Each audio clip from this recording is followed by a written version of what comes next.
এরা একদিন আমাদের একা আল্লাহর সামনে দাঁড়াতে হবে, ঠিক না? এই দুনিয়ার মারামারি মাতবরি সব শেষ হয়ে যাবে, যেখানে আল্লাহ ইনসাফ করবেন। আল্লাহ এক বান্দার ক্ষতি করে আর এক বান্দাকে জান্নাত দেবে না।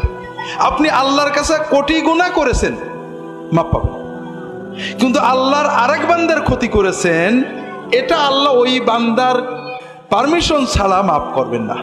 দুজন মহিলা, পাঁচজন মহিলা এক জায়গা হলে, অমুকের বাড়িতে গেছিলাম, এই নাস্তা দিয়েছে, কোনোদিন যেন খাইনি, চুল আসনের সমালোচনা করেছি, তার বাচ্চা কাচ্চা লালন পালনের সমালোচনা করেছি, সন্দেহ ধারণা মনের আন্দাজে কিছু বলো না, এটা সবচেয়ে মিথ্যা কথা।